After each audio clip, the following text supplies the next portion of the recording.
আপনার গণনার ফল বিশদে জানতে চাই ঠাকুরমশাই। মাঝ সমুদ্রে কিসের বিপদ ঘনিয়েছে? মাঝ সমুদ্রে তখন বিপদ বলতে প্রাকৃতিক দুর্যোগের সম্ভাবনাই বেশি, যার ফলে ঝঞ্ঝা, জলোচ্ছ্বাস, বজ্রপাত। আমার গণনা বলছে যার ফলে লোকক্ষয়,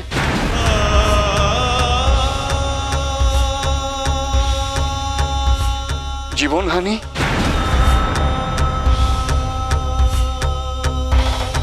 এবং ধননাশ। কি সব পুলিশের কথা? রক্ষে করুন ভোলেনাথ। হায় হায়, কোন অভিশাপ নেমে এলো চম্পক নগরীতে? কি কথা শোনালেন ঠাকুর? আমাদের সকলের আপনজনই তো আছে ওই সপ্তডিঙায়। গোটা গাঁ যে একেবারে শূন্য হয়ে গেল গো ঠাকুর, শূন্য হয়ে গেল। শান্ত হন, শান্ত হন। এটা কোনো প্রলাপ করার সময় নয়। বিপদের সময় মস্তিষ্ক প্রশান্ত রেখে পরামর্শ করাই শ্রেয়। এতে পরামর্শ করার কি আছে ঠাকুর? পরামর্শ করে লাভই বা কি হবে? এখান থেকে ওই মাঝ সমুদ্রের দুর্যোগ তো আর আমরা থামাতে পারবো না। হ্যাঁ, আমি তো কোনো দিকেই কোনো কুলকিনারা দেখতে পাচ্ছি না। বণিক শ্রেষ্ঠ চন্দ্রধর বণিকের সাথে বড় বড় বণিকেরা সকলেই তো মাঝ সমুদ্রে। আমরা কি তবে সত্যি সত্যি অনাথ হয়ে গেলুম? হায় ঈশ্বর! ভেঙে পড়বেন না, দয়া করে ভেঙে পড়বেন না। একবার যখন রাজা লক্ষিন্দরের কানে আপনাদের সমস্যার কথা পৌঁছে দিয়েছেন, তখন তিনি এই সমস্যার সমাধান সূত্র খুঁজে বার করবেন। সমাধান কিছু থাকলে তবে তো খুঁজে পাওয়া সম্ভব। মাঝ সমুদ্রে প্রাকৃতিক বিপর্যয়। লক্ষিন্দর জাদুকর নয়, সে কি করতে পারে? দুর্যোগ থামাতে পারবো না ঠিকই, কিন্তু দুর্গত মানুষদের রক্ষা করার চেষ্টা তো করতে পারবো।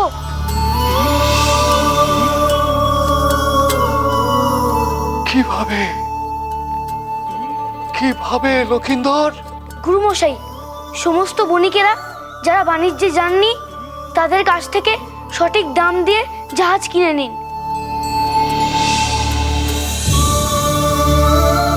যত শিগগিরই পারি মাঝ সমুদ্রে আমি জাহাজ পাঠাবো। ঝড়ের সঙ্গে যুদ্ধ না করতে পারি, ত্রাণ তো পাঠাতে পারি। যেমন করে পারি মাঝ সমুদ্র থেকে সবাইকে উদ্ধার করতেই হবে গুরুমশাই। আর দেরি করবেন না, জাহাজে রওনা করার ব্যবস্থা করুন। জয় রাজা লক্ষিন্দরের জয়! জয় রাজা লক্ষিন্দরের জয়! জয় রাজা লক্ষিন্দরের জয়! জয় রাজা লক্ষিন্দরের জয়! জয় রাজা লক্ষিন্দরের জয়! জয় রাজা লক্ষিন্দরের জয়! জয় রাজা লক্ষিন্দরের জয়! জয় রাজা লক্ষিন্দরের জয়! জয় রাজা লক্ষিন্দরের জয়!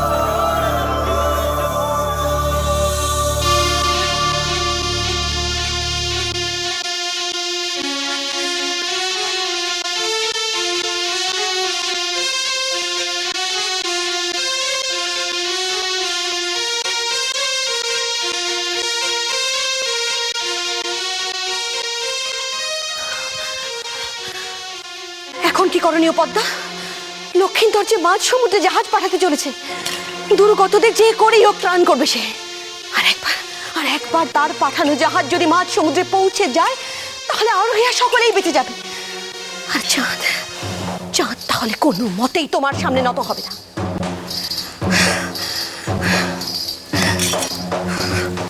তোমার জয়ের পথ রুদ্ধ হতে চলেছে পদ্মাবতী।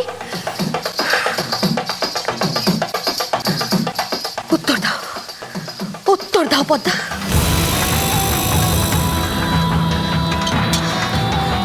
চুপ করে থেকো না পদ্মা, উত্তর দাও।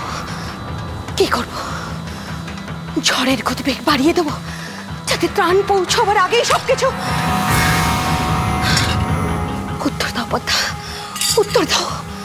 উত্তর দাও পদ্মা, চুপ করে থেকো না, উত্তর দাও। উত্তর দাও পদ্মা, উত্তর দাও। উত্তর দাও পদ্মা, উত্তর দাও। উত্তর দাও, উত্তর দাও, উত্তর দাও পদ্মা, উত্তর দাও। চুপ করে থেকো না, উত্তর দাও পদ্মা, উত্তর দাও। চুপ করে থেকো না পদ্মা, উত্তর দাও। উত্তর দাও পদ্মা, উত্তর দাও।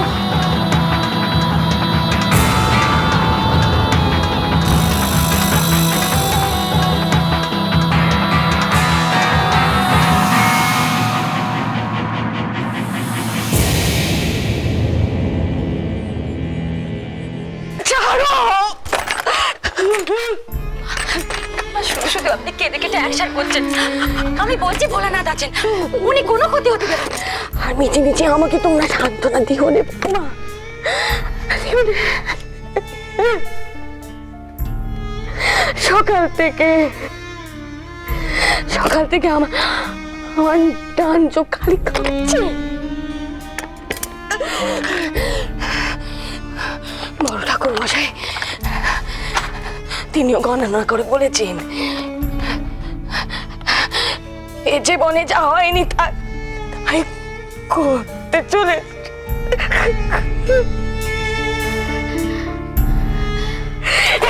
সিঁদুরের কৌটো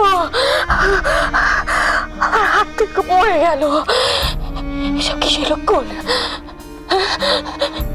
কিসের লক্ষণ? ছোট বৌমার টিয়েটা, সাথে টিয়েটা, তাকেও মরণ রোগে ধরেছে। আমি জানি আমি জানি সব কিসের লক্ষণ আমি জানি। অমঙ্গল করবে, রসাতলে যাবে। চুপ করো।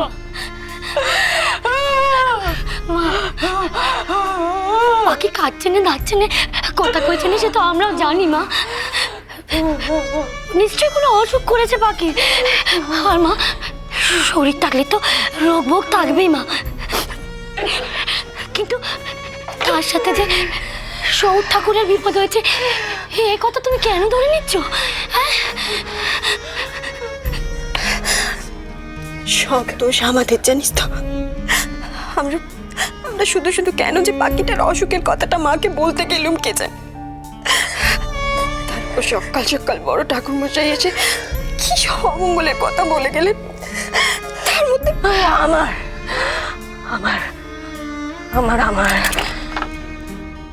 সব দোষ আমার।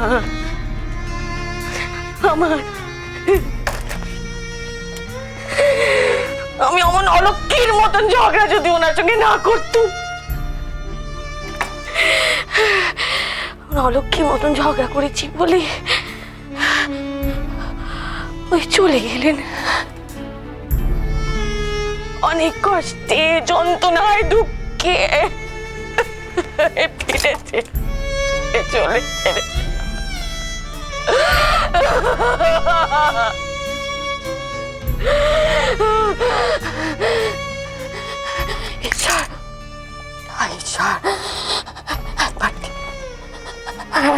একবার ওনাকে ভিটেতে ফিরিয়ে দাও তুমি।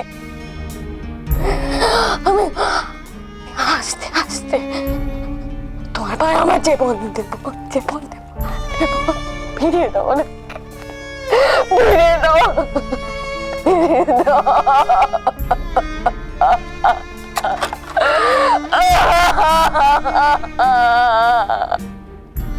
ফিরিয়ে দাও।